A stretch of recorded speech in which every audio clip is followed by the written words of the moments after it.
Innal hamdalillah nahmaduhu wa nasta'inuhu wa nastaghfiruh wa na'udzu billahi min shururi anfusina wa min sayyiati a'malina. May yahdihillahu fala mudilla lahu wa may yudlil fala hadiya lahu. Asyhadu an la ilaha illallah wahdahu la syarika lahu wa asyhadu anna Muhammadan abduhu wa rasuluhu la nabiyya ba'dahu. Allahumma shalli wa sallim ala nabiyyina Muhammadin wa ala alihi wa ashabihi ajma'in, amma ba'd. Qala ta'ala a'udzu billahi minasyaitonir rajim. Ya ayyuhalladzina amanu taqullaha haqqa tuqatih wa la tamutunna illa wa antum muslimun. Wa qala 'aidan wasta'inu bis-sabri was-salah wa innaha lakabiratun illa 'alal khashi'in. Qala 'aidan ya ayyuhalladzina amanu qu anfusakum wa ahlikum nar. Shadaqallahul 'azim. Jamaah salat Jumat rahimakumullah, tiada kata yang pantas yang kita ucapkan pada siang hari ini kecuali puja dan puji syukur kehadirat Allah Subhanahu wa taala.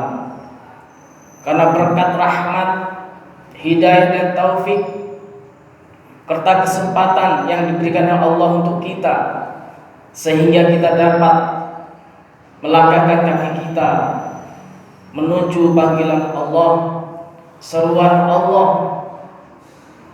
yaitu sholat Jumat secara berjamaah.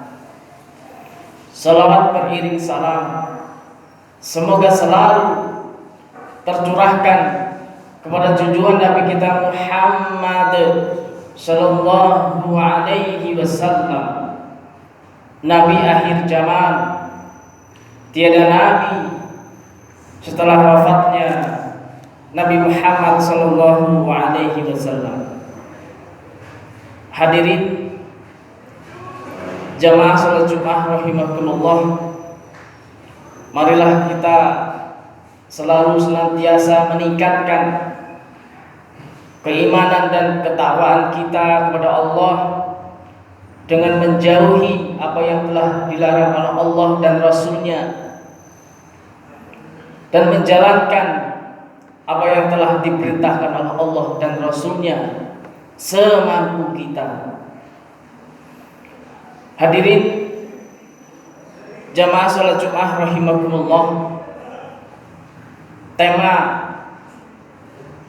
khotib pada siang hari ini adalah 5 trik selamat hidup di akhir zaman. Hadirin, setiap umat ada fitnahnya.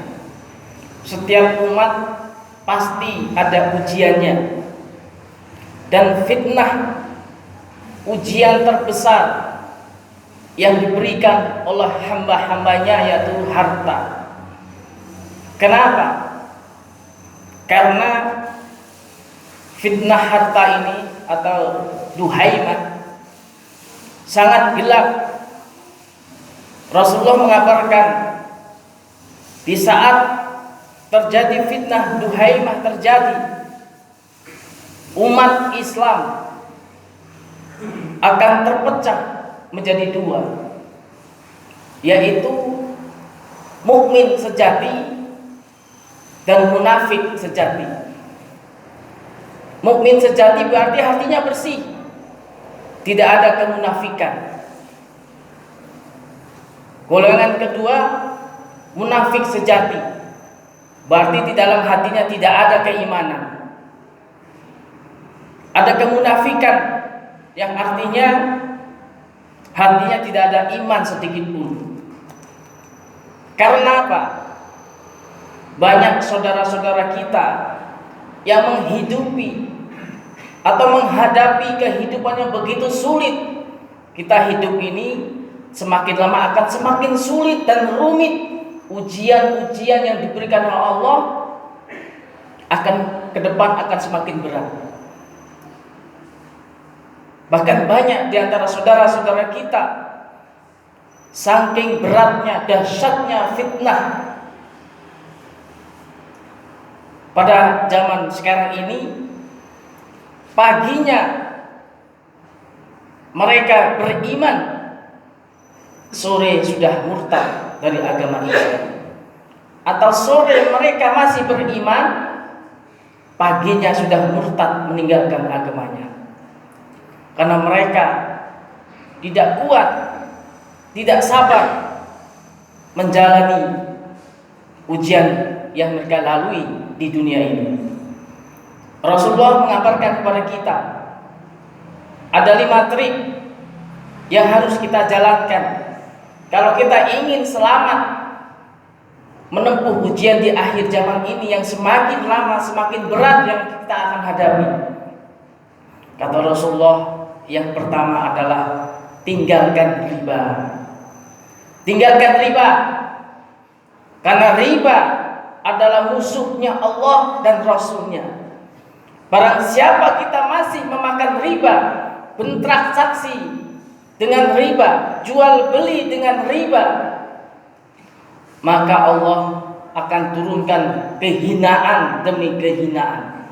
Baik riba itu dilakukan oleh individual ataupun secara kelompok ataupun beramai-ramai.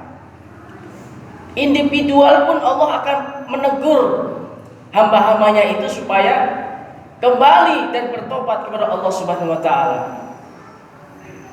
Jadi kalau hidup kita, sistem hidup kita, jual beli kita, transaksi kita di dunia ini masih dengan riba, maka berarti kita menantang Allah dan Rasulnya. Apa itu riba? Riba berarti melebihkan uang. Kita tidak punya usaha, ingin usaha tidak punya modal, punya sertifikat, kita titipkan di bank. Tidak punya uang, sedikit-sedikit pinjam modal di bank. Pinjam 10 juta kembali 15 juta, itu riba. Dan kalau kita tidak meninggalkan itu, maka bersiap-siaplah akan diperangi oleh Allah dengan Rasulnya. Dengan cara apa? Dengan cara apapun, apa yang Allah kehendaki, baik itu secara individual maupun secara kelompok. Kenapa bangsa ini banyak musibah-musibah? Bisa jadi kita telah berjamaah bertransaksi dengan riba, maka akan Allah turunkan kehinaan demi kehinaan. Syarat pertama yang dikabarkan oleh Rasulullah kalau kita ingin selamat, tinggalkan riba. Yang kedua, Rasulullah mengabarkan kepada kita di suatu zaman nanti akan muncul Umar kadzabta, akan muncul pemimpin-pemimpin pendusta, pemimpin-pemimpin yang zalim, pemimpin-pemimpin yang otoriter. Dan sekarang ini sudah kita rasakan fase yang keempat. Kalau kita sebagai orang Islam mendukung, bahkan membela pemimpin-pemimpin yang kadzabta, pembohong, pendusta, pemimpin yang zalim, kata Rasulullah, dia bukan umatku, dan dia tidak akan meminum telaga Al-Kautsar yang sudah aku sediakan di akhir zaman nanti. Tapi kalau kalian tidak mendukung pemimpin-pemimpin yang zalim, tidak mempercayai pemimpin-pemimpin yang pembohong, maka kalian adalah umatku. Maka kalian akan meminum telaga Al-Kautsar yang telah disediakan oleh baginda Rasulullah Shallallahu Alaihi Wasallam. Itu yang kedua. Trik yang ketiga, kalau kita ingin selamat menghadapi fitnah hidup di akhir zaman ini, Rasulullah mengabarkan kepada kita rujuk ila ulama. Rujuk ila ulama, kembalilah kalian kepada ulama. Mendekatlah kalian pada ulama. Karena ulama yang mengajari kalian ngaji tidak bisa ngaji, bisa menjadi ngaji. Karena ulama yang mengajari kalian bisa tahu halal dan haram. Karena ulama lah kita bisa mengetahui cinta damai. Karena ulama lah kita bisa mengetahui jihad yang halal dan jihad yang haram. Dengan ulama lah kita bisa mengetahui makanan yang haram dan makanan yang halal. Haram. Ulama yang bagaimana yang harus kita patuti? Ulama yang bagaimana yang harus kita jadikan rujukan? Imam Syafi'i memberi gambaran kepada kita, carilah ulama yang patut menjadi rujukan kita, yang patut ulama yang kita dekati. Cari ulama yang dibenci golongan golkar, golongan golsrik, golongan golsik, golongan golfik. Empat ini. Apa empat golongan itu? Golongan golfak yaitu golongan kafir, golsrik golongan musyrik, golsik golongan fasik, golfik golongan munafik. Ulama yang seperti itu yang patut kita jadi rujukan. Kalau ada ulama yang disanjung-sanjung orang-orang kafir, kalau ada ulama yang dibela-bela orang kafir, berarti dia ulama garis lurus. Karena ulama terpecah menjadi dua. Ada ulama garis lurus, ada ulama garis lurus. Kalau ulama garis lurus, ulama yang dibenci orang-orang kafir, orang-orang fasik, orang-orang musyrik, orang-orang syirik. Tapi kalau ulama-ulama garis lurus, ulama-ulama yang bisa membela orang-orang kafir. Nauzubillah. Hadirin jamaah salat Jumat rahimakumullah, itu yang ketiga. Sedangkan yang keempat, kalau kita ingin selamat hidup di akhir zaman adalah sabar. Sabar tidak cukup jamaah. Sabar saja kita tidak cukup. Hidup di zaman sekarang ini sabar mental baza. Kuatkanlah kesabaran kalian, kata Allah. Kuatkan. Tidak hanya sabar, tapi kuatkan kesabaran. Walaupun kalian harus digodok, direbus pakai air panas, bersabar, tetap mentauhidkan Allah. Karena Allah telah berjanji di dalam surat Al-Imran ayat 200. A'udzubillahi minasyaitonirrajim. Ya ayyuhalladzina amanu sabiru wasabiru warabitu wattaqullaha la'allakum tuflihun. Wahai orang-orang yang beriman, bersabarlah kamu dan kuatkanlah kesabaranmu, dan tetaplah bersiap siaga di perbatasan negerimu, dan bertakwalah kepada Allah agar kamu beruntung. Allah menjamin kalau kita bersabar. Menjamin kenapa? Sudah kita bacakan tadi janji Allah di surat Al-Imran ayat 200. Jika kita sabar, kata Allah, jika kalian sabar dan bertakwa kepada Allah, sabar di sini tetap kita sholat, puasa, zakat, dan jangan meninggalkan jihad. Semangat untuk beribadah. Bersabarlah kalian, kata Allah. Kenapa?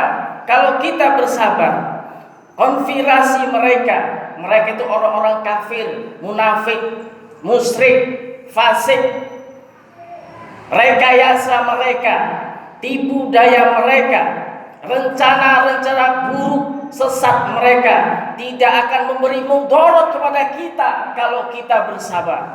Karena kita akan diadu domba oleh mereka. Kalau kita tidak sabar, maka kita akan saling bunuh-membunuh, sikut menyikut dengan satu tiang yang lainnya. Allah menjamin di dalam surat yang lain, wa makaru wa makarallah wallahu khairul makirin. Dan mereka orang-orang kafir membuat tipu daya Allah. Mereka akan menipu Allah.